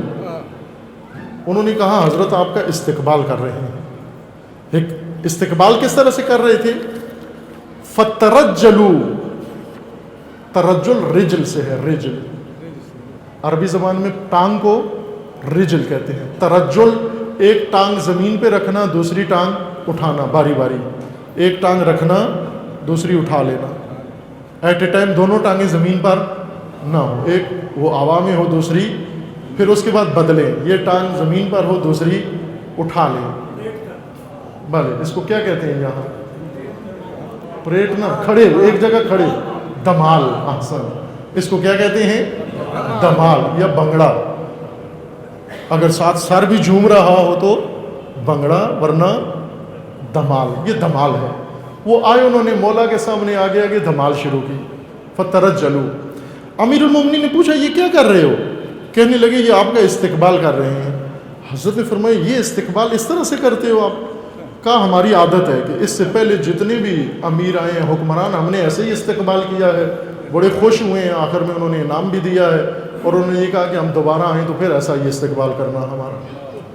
خوش ہوتے ہیں نا عمراء، استقبال سے خوش ہوتے ہیں. وہ امیر المومنین نے کہا کہ یہ کیسا استقبال ہے، یہ کیا کام کر رہے ہو تم؟ میں جنگ کے لیے جا رہا ہوں، اور جنگ کے لیے جانے والے کو کیا چاہیے ہوتا ہے؟ وہ کس کی انتظار میں ہے؟ جو جنگ کی تیاری کر کے جائے وہ کس کی انتظار میں ہے؟ وہ سپاہی کی انتظار میں ہے، وہ فوجی کی انتظار میں ہے، وہ جنگجو کی انتظار میں ہے، وہ شمشیر بکف کی انتظار میں ہے، وہ نیزہ بدست کی انتظار میں ہے، وہ ایک تیز رو سوار کی انتظار میں ہے، وہ ایک جوان و سورما کی انتظار میں ہے کہ وہ آ کر علی کے لشکر میں شامل ہو اور یہ لشکر مضبوط ہو اور فتنے کی جڑ کو اکھاڑ پھینکے. جنگ کے زمانے میں کس کی منتظر ہوتے ہیں؟ جنگجو کے. آیا کون؟ دمالی، بنگڑالو. امیر المومنین نے کہا یہ تم کیا کر رہے ہو؟ کہہ دوں، حرج نہیں ہے، پوری حکمت پڑھ دوں. امیر المومنین نے انہیں کہا کہ خدا کی قسم تمہارے اس عمل سے تمہارے امیر کو کوئی فائدہ نہیں ہے. تمہارے اس عمل سے تمہارے امیر کو کوئی فائدہ نہیں ملا. خود تمہیں کچھ ملا یا نہیں ملا؟ کہا مجھے تو کچھ نہیں ملا تمہاری بنگڑے سے، تمہاری دمال سے مجھے کچھ بھی نہیں ملا. تمہیں کچھ ملا یا نہیں؟ حضرت نے فرمایا ہاں البتہ تمہیں ملا ہے. کیا ملا؟ فرمایا دنیا میں تھکاوٹ اور آخرت میں شقاوت. اس عمل کے اندر دنیا میں تھکاوٹ اور آخرت میں شقاوت ہے. عزیزان، جب مولا جنگ کے لیے جا رہے ہیں تو منتظر ہیں کہ کوئی آئے. لیکن نہ بنگڑالو آئے اور دمالی آئے، بلکہ جان برکف جان نثار آئے، اپنی جان ہتھیلی میں رکھ کر اپنے مولا کے سامنے رکھ دے کہ مولا میں آ گیا ہوں. جس طرح کربلا میں ہوا، کربلا میں آئے 72 تن آئے، اپنی جان طبق میں رکھ کر مولا کے سامنے لے کر آئے. پہلے پوچھ لو ہم بنے کیا، چاہیے کیا؟ سید الشہداء کس کے منتظر تھے؟ کربلا میں کس کے منتظر تھے؟ بنگڑالیوں کے، دمالیوں کے، یا انہی 72 کے منتظر تھے؟ انہی 72 کے منتظر تھے. اول ذی الحج آخر ذی القعدہ شہادت امام جواد علیہ السلام گزری ہے پچھلے ہفتے. پرسوں اتوار کے دن 7 ذی الحجہ شہادت امام محمد باقر علیہ السلام ہے، و 9 ذی الحجہ شہادت سفیر حسین ابن علی حضرت مسلم ابن عقیل ہے. محرم کا آغاز گویا ہو گیا ہے، کربلا کا آغاز ہو گیا، تیاریاں شروع ہو گئی ہیں. کربلا میں آئے یہ 72 تن، ان میں سے کچھ کو سید الشہداء نے بلایا تھا کہ آ جاؤ، طلب کیا تھا آ جاؤ. البتہ بہت ساروں کو بلایا لیکن کچھ نہیں آئے، بہت سارے نہیں آئے. کچھ کو بلایا اور وہ آ پہنچے آگے. اور یہ درد ہمیشہ رہا ہے ائمہ کا، تنہائی، ساتھیوں کی کمی. امام باقر وہ امام ہیں جن کی حسرت تھی کہ اے کاش وہ امت ہوتی آج میرے ساتھ جس کے ذریعے سے میں اپنا کھویا ہوا حق لے سکتا. نہیں آئے. امام باقر علیہ السلام کربلا کے چشمدید گواہ ہیں. سارا ماجرا اپنی آنکھوں سے دیکھا اور مظلومیت کے ساتھ زندگی بسر کی. یہ جو ہم کہتے ہیں نا امام باقر علیہ السلام نے درس پڑھانا شروع کیا، عزیزان یہ درس پڑھانا نہیں تھا، در حقیقت لوگوں کو متوجہ کرنا شروع کیا کہ اے لوگوں جس میدان میں تمہیں جانا چاہیے تم جاتے کیوں نہیں ہو، نظر کیوں نہیں آتے، اپنے امام کو تنہا کیوں چھوڑ دیتے ہو. وہ مکتب تشریح کر کے بتایا، دین بتایا، قرآن بتایا ان کو. امام صادق علیہ السلام ایک دن اپنے ایک صحابی کو ساتھ لیا اور فرمایا کہ یہ 17 بکریوں کے بچوں کے برابر بھی میرے ساتھی ہوتے میں قیام کر سکتا.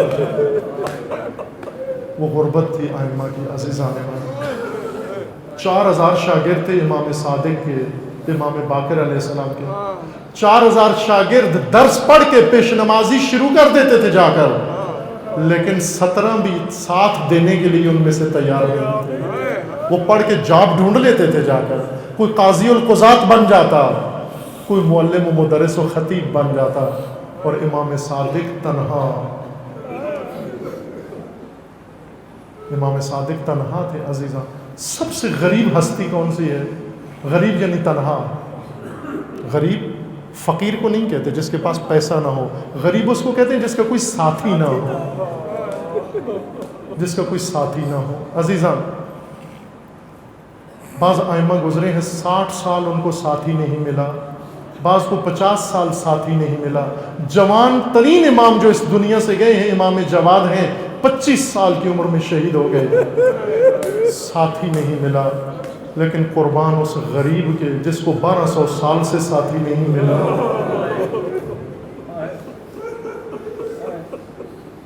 کہاں بیٹھے ہیں ہم لوگ؟ اور امام زمان اس عالم غیبت و غربت میں رہ کر اگر یاد کرتے ہیں، درود پڑھتے ہیں، تو کس پر درود پڑھتے ہیں؟ درود ہو انصار حسین پر، درود ہو میرے جد کے انصار پر. وہاں پہ اس قابل ہیں کہ ان پہ درود پڑھا جائے. اور سید الشہداء نے پڑھا. ادب بھی ہے کہ جب بھی آپ سید الشہداء پہ درود و سلام پڑھو، امام کے انصار و ساتھیوں پہ ضرور پڑھو. عزیزان، ان ساتھیوں نے بہت کچھ کر کے دکھایا. ان ساتھیوں میں ایک جس ہستی کو امام نے بلایا حبیب ابن مظاہر تھے، خط لکھا، قاصد کو بھیجا جو حبیب کو جا کر بتاؤ۔ امام نے راستہ کوفے کا بدل دیا، حبیب کوفے میں منتظر تھے امام کے ورود کے، لیکن جب امام نے ارادہ بدلا فوراً قاصد بھیجا، جا کر حبیب کو بتاؤ اب میں کوفہ نہیں آ رہا، اور حبیب اب میں جس طرف جا رہا ہوں اب تجھے آنا پڑے گا میری طرف۔ قاصد خط لے کے چلا گیا، قاصد لکھتا ہے جب میں گیا رات کا وقت تھا، دروازے پہ دستک دی، حبیب نے دروازہ کھولا، دروازہ کھول کے جب میں نے خط دیا اندر لے جا کر چراغ پہ خط پڑھنا شروع کیا، خط پڑھتے پڑھتے حبیب کے آنسو جاری ہو گئے، روتے جا رہے تھے، روتے روتے زوجہ دیکھ رہی ہیں حبیب کے چہرے کی طرف اور پوچھتی ہیں حبیب لگتا ہے اس رات کے عالم میں کسی بہت ہی غریب کا خط آ گیا ہے، بہت ناگوار خط آ گیا ہے، لگتا ہے بڑی تلخ خبر اس کے اندر آ گئی ہے، مجھے بتا کس کا خط اس وقت میں آ گیا۔ جب حبیب نے روتے ہوئے کہا میرے مولا حسین کا خط آ گیا ہے، زوجہ کہتی ہے حبیب مولا حسین کے خط میں رونے کی کیا بات ہے، یہ تو خوشی کی بات ہے، اس خط کو آنکھوں سے لگا، اس خط کو چوم، اس خط کو سینے سے لگا، یہ تو خوش ہونے کی بات ہے۔ حبیب جواب دیتے ہیں یہ وہ خط ہے جو پتھر کو بھی رلا دیتا ہے۔ زوجہ پوچھتی ہے بتا اس خط میں کیا لکھا ہے؟ حبیب جواب دیتے ہیں اس خط میں لکھا ہے اے حبیب میں کوفہ کی طرف آ رہا تھا لیکن مجھے پتہ چل گیا میرے سفیر کو قتل کر دیا گیا ہے، میرے مسلم کو شہید کر دیا گیا ہے، وفاؤں نے وفاداریاں بدل دی ہیں، اب میں نے کوفہ کا ارادہ ترک کر دیا ہے، اے حبیب نامعلوم مقام کی طرف جا رہا ہوں، جلدی میری مدد کو آ۔ اور حبیب نے روتے ہوئے ساتھ یہ جملہ بھی پڑھ دیا کہ فرزند زہرا نے یہ بھی لکھ دیا ہے اے حبیب میں زہرا کی بیٹیوں کو بھی لے کر ساتھ جا رہا ہوں۔ اللہ لعنت اللہ علی الظالمین۔ فَسَيَعْلَمُ الَّذِينَ ظَلَمُوا أَيَّ مُنقَلَبٍ يَنقَلِبُونَ اللهم بحق اسمك العظيم الأعظم الأعز الأجل الأكرم یا اللہ یا اللہ یا اللہ یا اللہ یا اللہ یا اللہ یا اللہ یا اللہ یا خدا بندہ بحق محمد و آل محمد، بحق اسماء حسناء خود، بحق اہل بیت، بحق قرآن، بحق اولیاء، بحق صلحاء، بحق شہداء، خدا بندہ ہمارے اس قلیل سے ذکر کو اپنی بارگاہ میں قبول فرما، مومنین کے اخلاص و خلوص کو شرف قبولیت عطا فرما، جو مومنین اس دنیا سے رحلت کر گئے انہیں جوار رحمت میں مقام نصیب فرما، حاضرین مجلس، شرکائے مجلس، منتظمین مجلس و بانیان مجلس کہ جو مرحومین ہو، بالخصوص جن مرحومین کے لیے مجلس برپا ہے پروردگارہ انہیں جوار رحمت میں مقام نصیب فرما، ان سب کے گناہان صغیرہ و کبیرہ کو معاف فرما، جو مریض ہیں انہیں شفاء کاملہ نصیب فرما، جو ملتمس دعا ان کی دعاؤں کو مستجاب فرما، جو صاحب حاجات ہیں ان کی حاجات کو پورا فرما۔ خدا بندہ بحق محمد و آل محمد جو کسی مشکل و مصیبت میں گرفتار ہیں ان کے تمام مسائل و مشکلات کو برطرف فرما، امت مسلمہ کو ظلم و ستم سے نجات عطا فرما، ان ظالمین کو ظلم سمیت نیست و نابود فرما، امریکہ اور اسرائیل کا خاتمہ فرما، حزب اللہ کو کامیابی عطا فرما، سید مقاومت سید حسن نصر اللہ کی حفاظت فرما، رہبر معظم انقلاب اسلامی کا سایہ دراز فرما، انقلاب اسلامی کو اندرونی بیرونی دشمنوں سے محفوظ فرما، انقلاب اسلامی کو انقلاب امام زمان سے متصل فرما، مملکت پاکستان کی حفاظت فرما، اس ملک کو دشمنوں کے شر سے محفوظ فرما، ملک کے اندر امن و امان قائم فرما۔ خدا بندہ بحق محمد و آل محمد اس ملک کے اندر جو ناامنی پھیلا رہے ہیں، دہشت گردی، فرقہ واریت، فتنہ و فساد و نفاق پھیلا رہے ہیں ان کو نیست و نابود فرما، ان کے حامیوں سرپرستوں کو رسوا فرما۔ خدا بندہ پیروان امیر المومنین، عزاداران سید الشہداء جہاں کہیں بھی ہیں، بالخصوص آنے والے ایام اعزاء میں جہاں کہیں بھی ہیں، بالخصوص مملکت پاکستان میں ان کے عزت و مال و جان و ناموس کی حفاظت فرما، اپنے ولی حق ولی اللہ العظم اجل اللہ تعالی فرج الشریف کا جل ظہور فرما، امت اسلامیہ کے اندر اتحاد و وحدت برقرار فرما، ملت کے اندر بیداری و شعور عطا فرما۔ خدا بندہ ہمیں امام زمان کے انصار و عوان میں سے ہونے کی توفیق عطا فرما۔ آپ تمام اپنے مرحومین کے لیے اور بانیان مجلس کے مرحومین کے لیے ایک دفعہ سورہ فاتحہ